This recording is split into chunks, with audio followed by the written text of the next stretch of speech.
MA Philosophy, MPYE-001, Logic, Unit number 2, Categorical Syllogism. Objectives. This unit introduces you to the essence of Aristotelian logic. Since syllogism is the most important form of inference, you ought to have a background of the nature of inference and various issues associated with it. One objective of this unit is to give a brief explanation of the nature of deductive inference and contrast it with inductive inference. Another objective is to analyze different kinds of syllogism to enable you to understand variety in syllogism. Categoric introduction. Categorical syllogism is the essence of traditional logic. This form of inference is called mediate inference because the conclusion is drawn from true premises. Further, this is called categorical because all propositions involved are categorical. Since syllogistic inference is nearly identical with deductive inference, an exhaustive an exhaustive analysis of inference is required as a prelude to a proper understanding of syllogism. Reason and inference, meaning and objections. Reasoning consists essentially in the employment of intellect in its ability to see beyond and within as well what is available to senses. Reasoning, therefore, is a sort of bridge which connects unknown with known. While reasoning is regarded so, inference is regarded as the process involved in extracting what is unknown from what is known. Reasoning is essentially a psychological process which is undoubtedly not the concern of logic. Therefore, some logicians thought it proper to replace reasoning with inference. However, this replacement did not improve matters much. The reason is obvious. If all human beings stop thinking, then there will be nothing like inference. This dependence shows that inference is as much a psychological activity as reasoning is. What is psychological is necessarily subjective.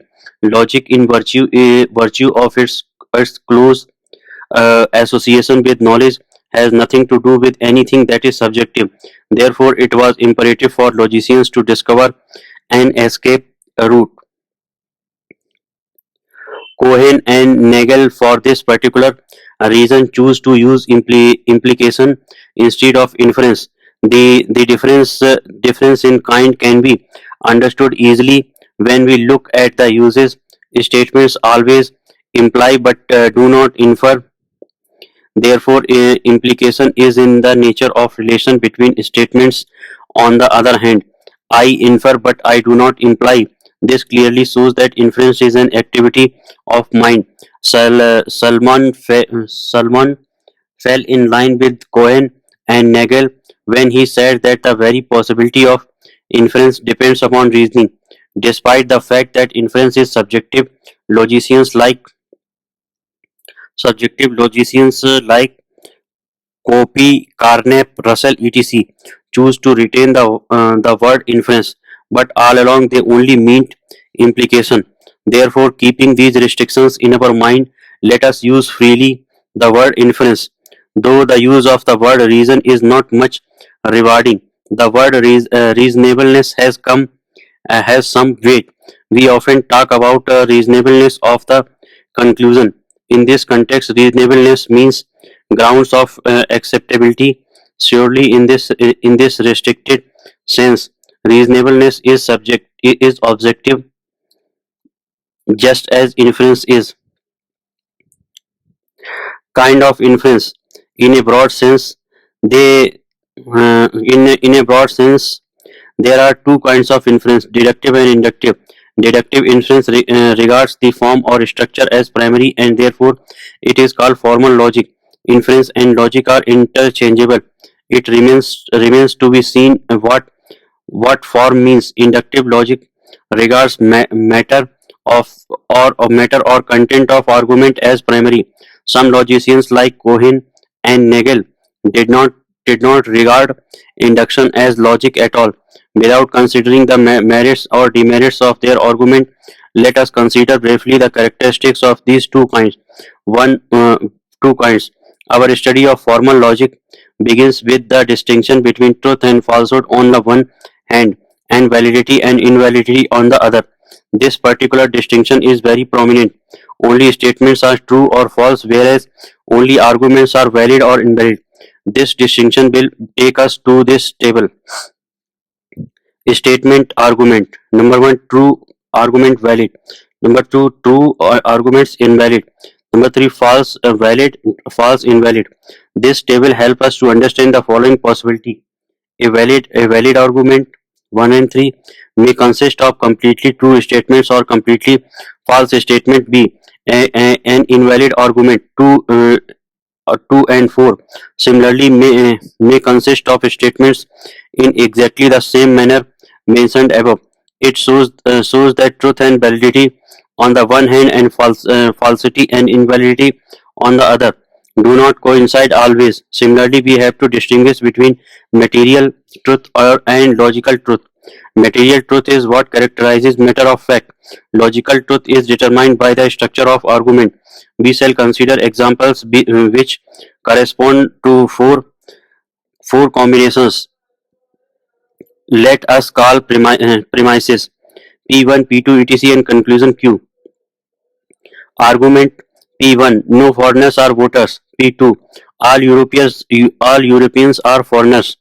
Q, no Europeans are voters.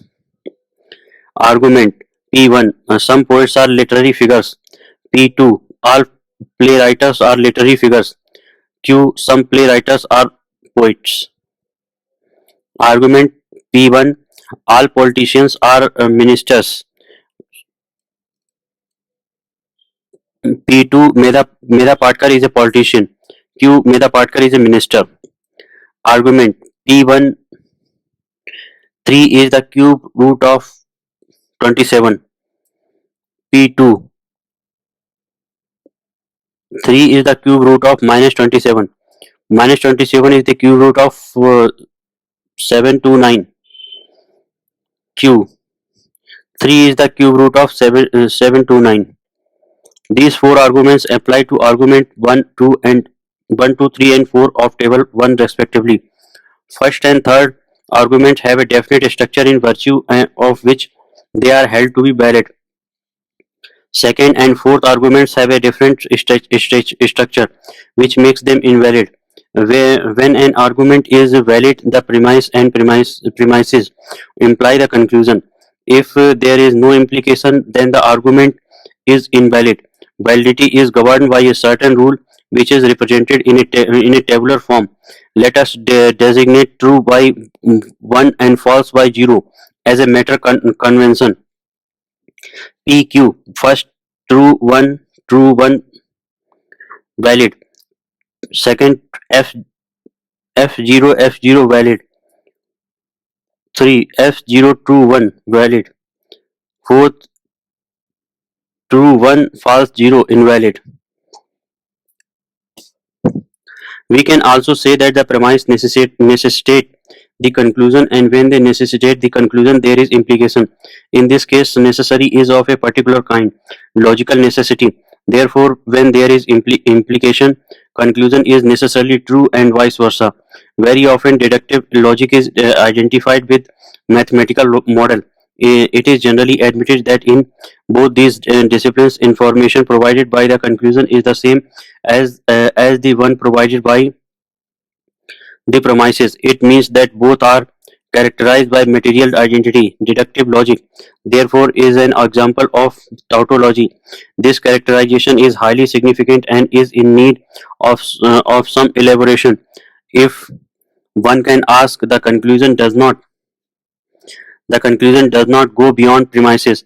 It may go below or well within, and no new information is acquired in the process. Then why argue, and what is the use of arguments? The answer is very simple. Knowledge is not the same as mere acquisition of informal. In other words, novelty is not a measure of knowledge. The reason is that Socrates extracted a geometrical theorem from a slave purported to be totally ignorant of mathematics. The moral is that knowledge is within, not in the sense in which brain or liver is within. Knowledge is the outcome of critical attitude.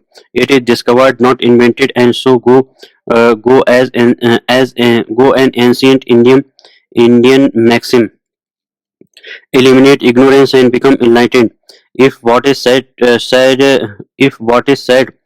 not clear, then consider this path. Deductive argument help us to know what is latent in the premises, the meaning of the premises. It is an excursion into the analysis of their meaning.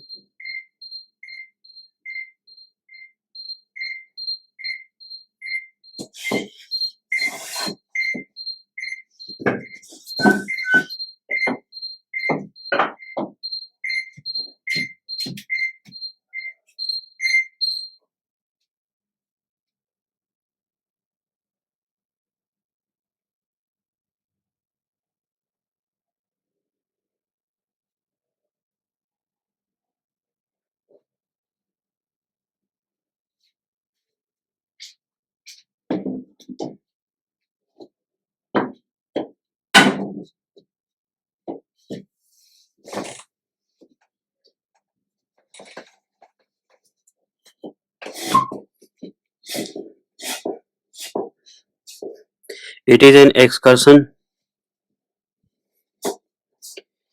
into the analysis of their meaning or meanings, and the conclusion is an expression of the same. If so, it is easy to see how the denial of the conclusion in such a case amounts to denying the meaning or meanings of the premises which were accepted earlier. What is called self contradiction is exactly the same as the combination of the denial denial of the conclusion and the acceptance of the premises. Therefore, we say that a valid deductive argument is characterized by logical necessity. If so, a deductive argument is always true. This is a meaning of tautology. At this stage, two terms are introduced: analytic and a priori. Consider this example: all men with no hair on their heads are bald. We know that this statement is true in virtue of the meaning of the word bald, not otherwise. Such a statement is called analytic. In such statements, the predicate term here bald is contained in the subject term here men with no hair on their heads. Knowledge obtained from an analytic statement is necessarily a priori, meaning knowledge prior to sense experience. In philosophical parlance, all analytic statements are necessarily a priori. Deductive logic provides knowledge a priori, though the premise and the conclusion considered independently are not analytic. It is the knowledge of the relation between the premises and the conclusion which is a priori. Therefore, deductive argument and analytic statements share a common characteristic. In both the cases, the denial leads to self-contradiction. How can we say that deductive logic provides a priori knowledge? Consider an example. Arguments: all saints are pious, all philosophers are saints, all philosophers are pious. Evidently, there is no need to examine saints and philosophers to know that the conclusion is true indeed. It is not even necessary that there should be saints who are pious as well as philosophers. This being the case, arguments take the following form without leading to any distortion of meaning. Argument 5: if all saints are pious and all philosophers are saints, then all philosophers are pious. The argument is transformed into a statement which involves relation implication. The present relation is one such in such that without the aid of sense experience, but with the laws of formal logic alone, it enables us to derive the conclusion. Thus, like an analytic statement, a valid deductive argument provides a priori knowledge, and hence it is devoid of novelty. It is this sort of relation that precisely describes the relation between the premises and the conclusion in deductive inference. This does not mean that deductive argument is absolutely certain. This is because necessary is a logical property, whereas certainty is a psychological state. The former is objective and the latter is subjective. When sense experience takes backseat, reason becomes the prime means of acquiring knowledge. Following the footsteps of Descartes, who is regarded as the father of rationalism, we can conclude somewhat loosely that deductive logic is rational. So we have sketched three characteristics: logical necessity, a priori, and rational. There is a thread which runs through these characteristics, therefore, one character presupposes another. Deductive argument is characterized by qualitative difference in opposition to quantitative difference. The difference between valid and invalid arguments is only in kind but not in degree. Further, validity is not a matter of degree. Let us make matters clear. A valid argument cannot become more valid in virtue of the uh, cannot become more valid in virtue of the addition of premise or premises. On the other hand, if any one premise is taken out of a valid argument, then the argument does not become less valid. It simply becomes invalid. So an argument is either valid or invalid. A valid argument is always satiated. Satiated. In other words, the premises is a valid argument constitute a necessary and in a valid argument constitute the necessary and sufficient conditions to accept the conclusion. An argument is invalid due to a missing link in the class of premises. Deductive argument therefore is regarded as demonstrative argument. Acceptance of premises leaves no room for any reasonable or meaningful doubt. We have learned that validity is an important facet of deductive logic. Any account of validity is incomplete without considering Strawson's analysis of the nature of deductive logic. Strawson lists three aspects of formal logic: logic, generality, form, and system. Generality is distinguishable clearly from matter. Generality means that individual is not the subject matter of logic. Formal logic concerns only with the relation between statements but not objects. It is futile to embark upon a study involving objects because such a study has only beginning but not end. Consider two examples. Argument: the author of Avigyan Sakuntal was in the court of King Bhuj. Second, Kalidas is the author of Avigyan Sakuntal. Q. Kalidas was in the court of King Bhuj. Argument 7. P1. The author of monadology was in the court of the Queen of Persia. Second, Leibniz is the author of monadology. Q. Leibniz was in the court of the Queen of Persia. It is easy to decide prima facie that the structure of these arguments is identical. The difference consists in subject matter only and it is possible to construct at least theoretically countless arguments having an identical structure. Obviously, this is not a profitable exercise. The essence of formal logic consists in saying that P1, P2 together imply Q, or that Q follows from or entails P1 and P2 together. Only implication and entailment are relevant here. Strawson has made this aspect very clear. Implication or entailment is independent of subject matter. Therefore, it is impossible to identify the subject matter in virtue of recognition of implication. This point can be further clarified with the help of variables. Let us represent Avigyan Shakuntal or monadology with X, Kalidas or Leibniz with Y, and Queen of Persia or King Bhoj with G. Now the argument takes this form. The author of X was in the court of G. P, P2, Y is the author of X. So Q is equal to Y was in the court of G. In this particular context, without knowing the contents of x, y, and g, we can know that p1 and p2 together imply q. Therefore, it is impossible to determine the validity or invalidity of an argument without knowing the contents of the argument. Let us call such forms logical forms. A logical form has two components: variables and constants. X, Y, Z are variables. In the case of categorical proposition, the words all, some, no, no, and not are constants. In the final analysis, the structure of an argument is determined by constants but not variables. The dependence of the laws of an argument on constant it is illustrated in this way. In life science, the classification of animal is an important topic. The the anatomical feature of birds and aquatic creatures differ, and there is difference in the function of these organs. Just as birds have some organs in common, aquatic creatures have certain other organs in common. These common organs correspond to constant, and individual creatures correspond to variables. Similarly, every class of argument has definite constants. Just as the structure of birds is different from the structure of aquatic creatures, the structure of one class of argument is different from the structure of some other class of arguments. The laws which explain the function of the organs of words are different from the laws which explain the function of the organs of aquatic creatures.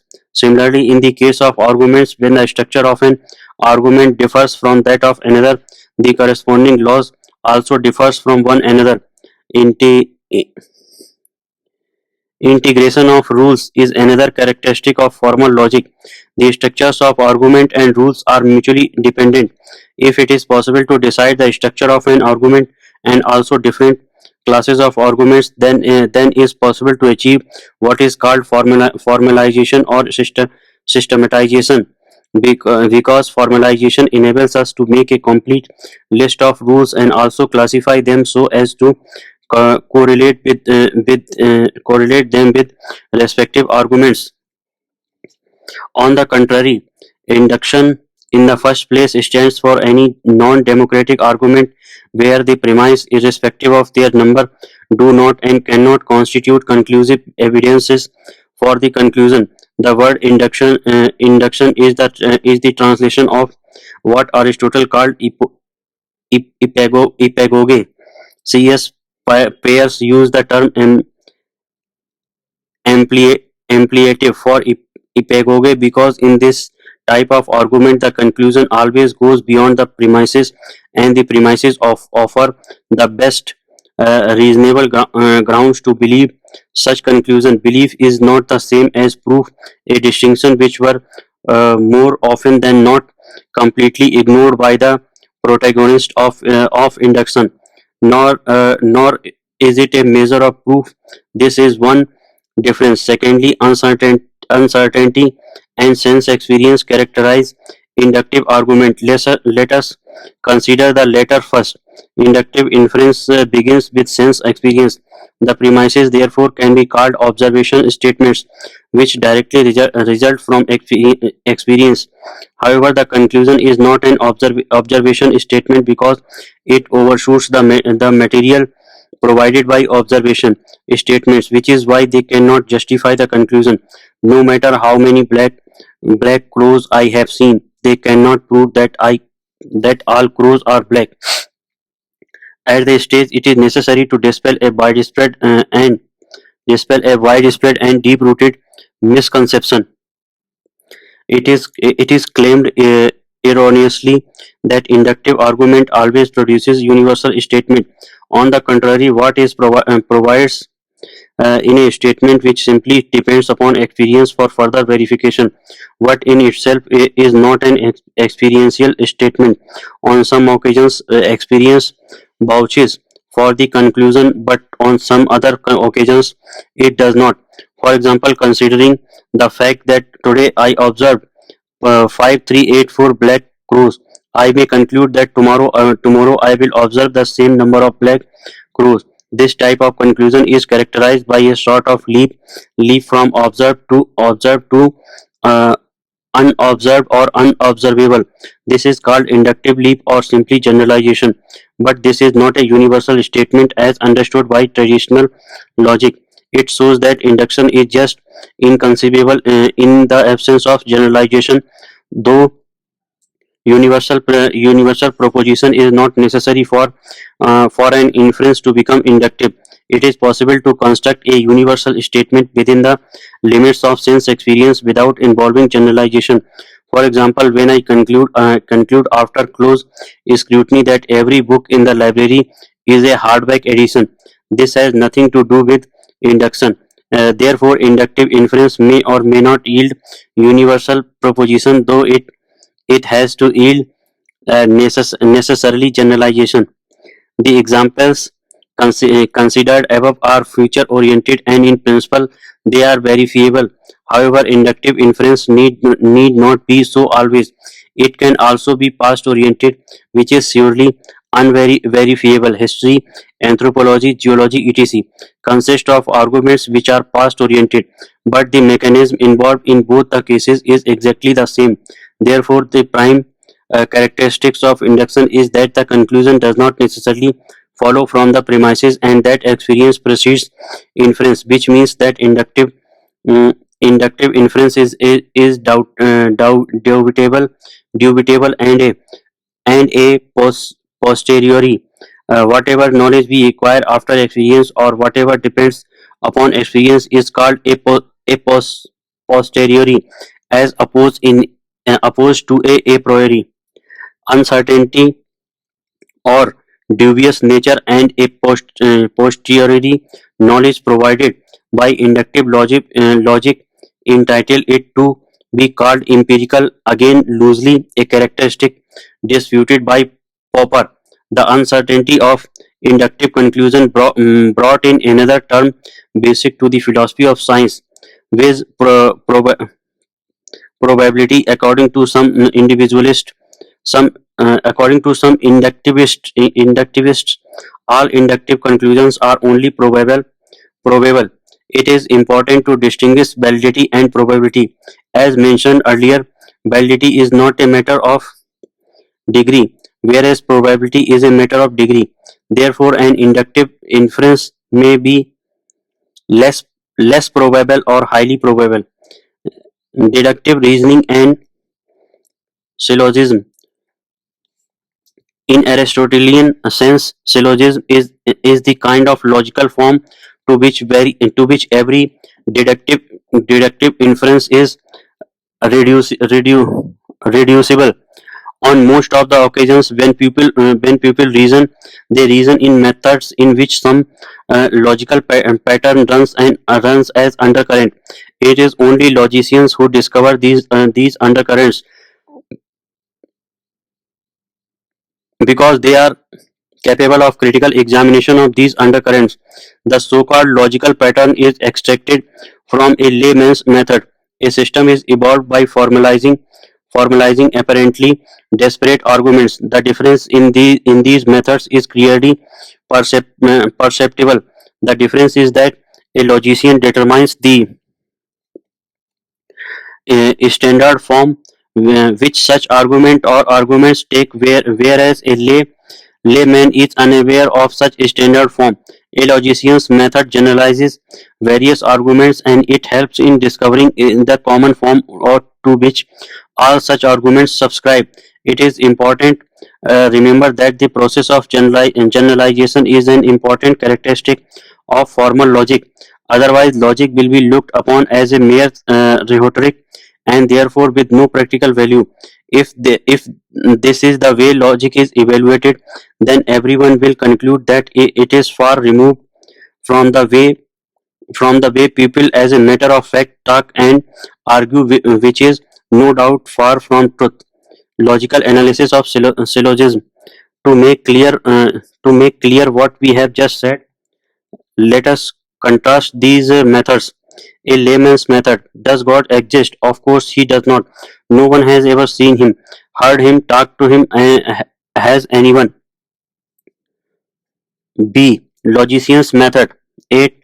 All bodies which exist are perceivable, BAP. God is not perceivable, GEP. For God is not a body which exists, so GEB.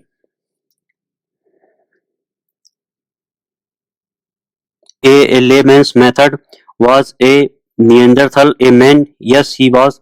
In fact, we have proved to assert that he made tools, could paint, lived in groups, etc. Logician's method. B. Logician's method.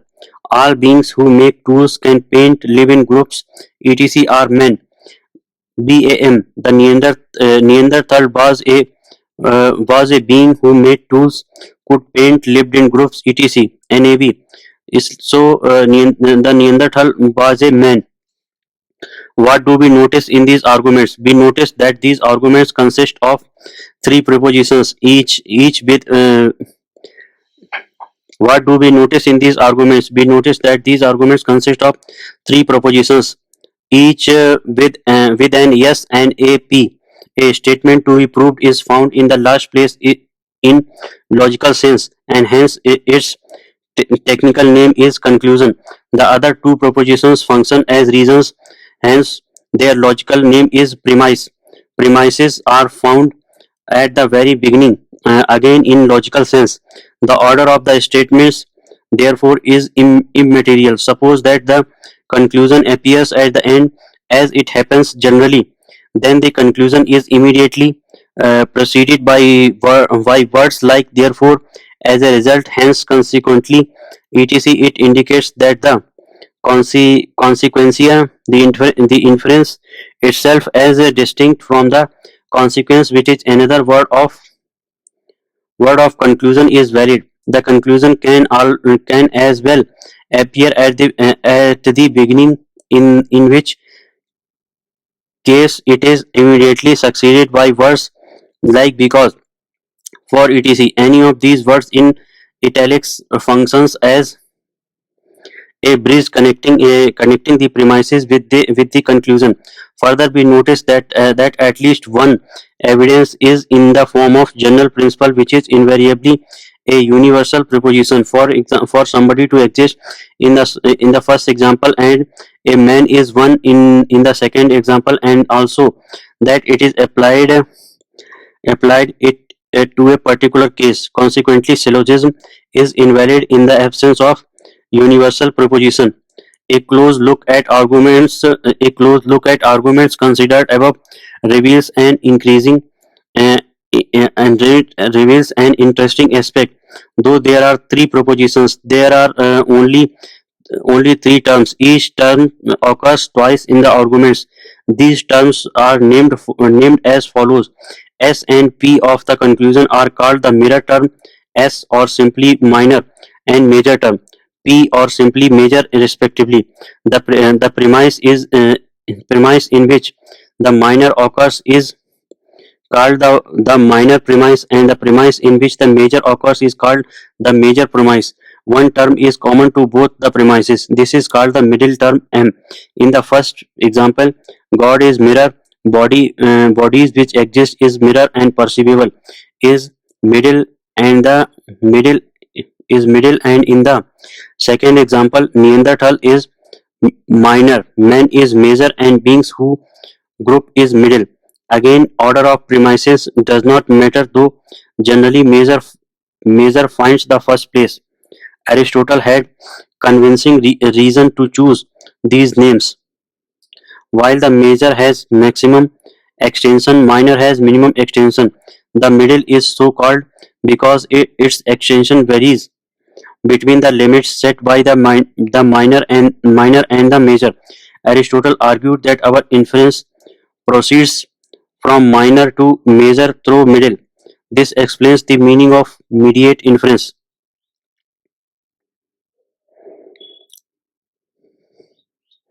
Kinds of syllogism.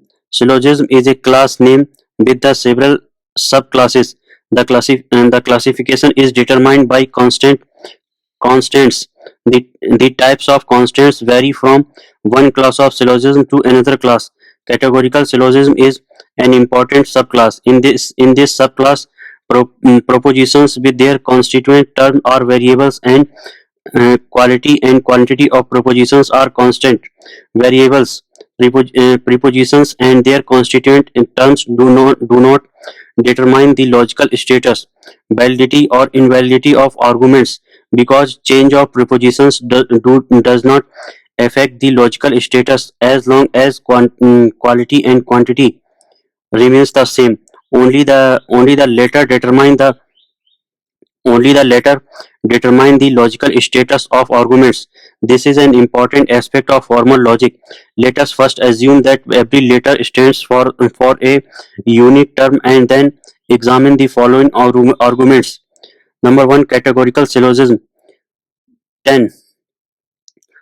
All x are y, all y are g, so all x are g. 11. All p are q, all q are s, so all p are s. 12. All m are n, all n are o, so all m are o.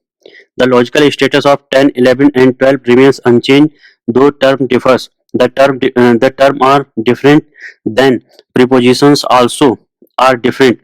In these arguments, all and are constants. Suppose that all is replaced no in both the premises of 10, then the argument becomes invalid, though variables remain unchanged. Even when the argument remains valid, its structure may vary. This will become evident in the following example. 13. Some x are y, all y are g, so some x are g. The structure of 10 and 13 are different. The structure of 10 and 13 are different. It shows that the axioms which determine the logical status of syllogism deal with quantity and quality of prepositions and in turn distribution of terms. Some and not are other constants. Constants mentioned above determine the structure of categorical syllogism. Before we turn to other subclass of syllogism called conditional syllogism, we should consider an important aspect. Modern logic makes a distinct classification of propositions: simple, general, and compound. If a grammatical sentence expresses one and only one prepositions, then it is simple. Categorical prepositions is called general in modern logic, and conditional prepositions, which is called compound in modern logic. It is a combination of two or more than two propositions of any kind. These propositions, which constitute a compound propositions, are components of such propositions. Several propositions are compounded using constants. Each constant determines the species which belongs to this subclass. Let us restrict ourselves to conditional syllogism and postpone further discussion of categorical syllogism to a later stage. There are three kinds of conditional syllogism which are discussed briefly. 2. Pure hypothetical syllogism, PHS. In this subclass of syllogism, all propositions are hypothetical. They are called hypothetical because they express a condition.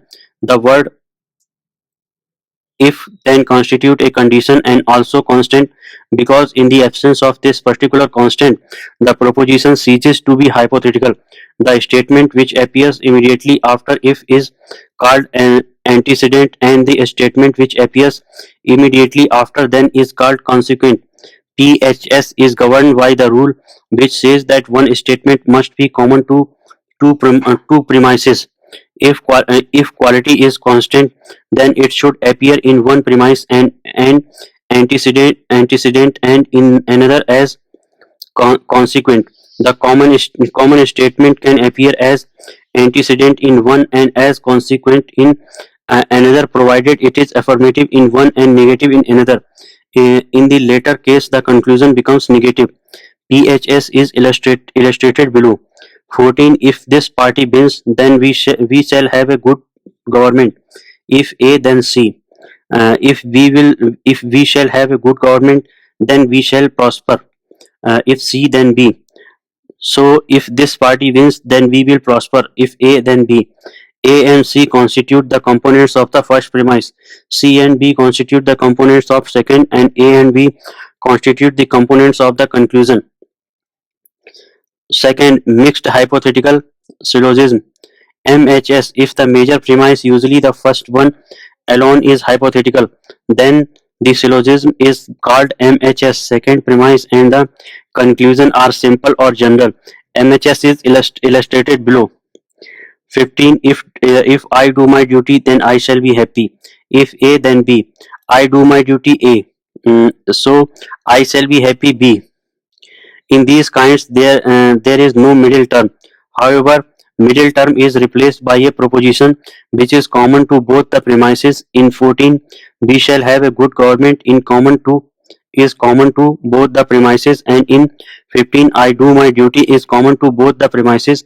Hence, we shall introduce a new word, middle proposition. An important limitation should be noted at this stage itself. It is fallacious to affirm V in the minor premise instead of A, and thereby affirm A in the conclusion instead of B. It is a fallacy because it violates the rule of MHS, which states that antecedent and consequent must be affirmed in the minor and the conclusion respectively. The only legitimate alternative is to deny the consequent and the antecedent in the minor and the conclusion respectively. In term of prohibition, it only means that the consequent and the antecedent should not be affirmed in the minor and the conclusion respectively. When antecedent and consequent are affirmed in the legitimate manner, the structure technically known as mood of the argument is identified as modus ponendo ponens. In brief, modus ponens. When the consequent and the antecedent are denied in the minor and the conclusion respectively, then the structure is identified as modus tollendo tolerance. In brief, modus tollus. When we undertake a study of symbolic logic, we will come to know the importance of these moods, which are called the rules of inference.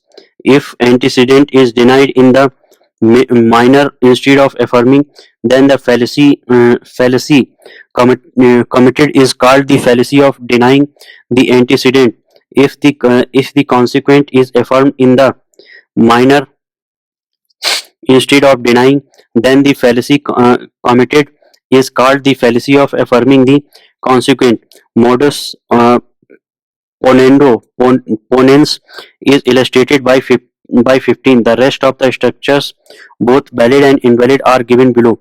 Modus tollens 16. If C, then D, not D. So not C. Fallacy of denying the antecedent. 17. If E, then F, not E. So not F. Fallacy of affirming the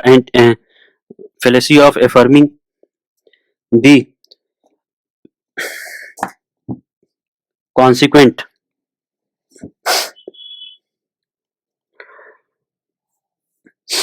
Fallacy of affirming the consequent. Modus ponens is illustrated by 15. The rest of fallacy of affirming the consequent. 18. If G, then H, so G. For disjunctive syllogism, DS. In this subclass of syllogism, the major premise, usually the first one, expresses alternatives connected by connectives, either or. So they are constants too. Such a proposition is called disjunctive proposition. In disjunctive proposition, the connective either is implicit many times. Therefore, its presence or absence does not alter the structure of the proposition. Second premise and the conclusion are simple or general. In DS itself, there are two types. While regarding these two types, the emphasis is on the connective or because, as mentioned above, either is implicit many times. One use of or is called inclusive and another is called exclusive. Or is called in inclusive sense if both alternatives are admissible, and it is used in exclusive sense when the alternatives are mutually exclusive and totally exhaustive, and the acceptance of one alternative excludes the other. In the proposition either he is stupid or stubborn, or is used in inclusive sense because the same person may be both stupid and stubborn. No one can be both generous and miser at the same time. In order to bring both uses under one class, a rule is devised which says that one of the alternatives must be denied in the minor so that the remaining alternative is affirmed in the conclusion. The following argument illustrates the explanation. 19. Either he is stupid or stubborn. He is not stupid, so he is stubborn. Either A or B, not A, so B. Here again there is no middle term. However, one component A appears in the first premise is affirmative mode, and in the second is negative mode. This occurrence corresponds to the affirmative mode of common component in one premise, and its negative mode is another. In PHS, a disjunctive argument uh, uh, argument with this structure is identified as modus tollendo ponens. It is disjunctive proposition. The components are commutable. Either A or B means the same as either B or A. Therefore, in the minor premise, any component can be denied. Affirming of a component in the minor premise is not permissible. If this rule is violated, then the fallacy committed is called the fallacy of modus ponendo tollens. The following example illustrates this fallacy. 20. Either I or J. I is so not J. However, this is not a fallacy if the alternatives are mutually exclusive and totally exhaustive. Let us sum up. Inference and implication are the essence of logic. Inference is psychological and implication is logical. Deduction and induction are two forms of logic. Deduction is formal and induction is material. Logical necessity characterizes the formal, and uncertainty characterizes the latter. Categorical syllogism PHS, MHS, and DS are the kind of syllogism accepted by traditional logic.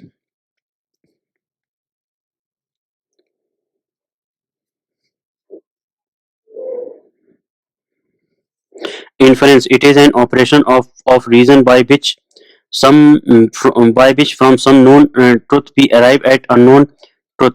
Major term: the term occurring in the predicate of the conclusion in a categorical syllogism. Middle term: the term occurring in both the major and minor premises of a standard form categorical syllogism.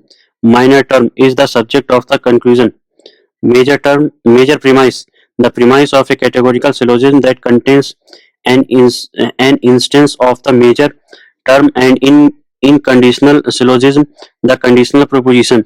Minor premise: the premise of a categorical syllogism that contains the minor term.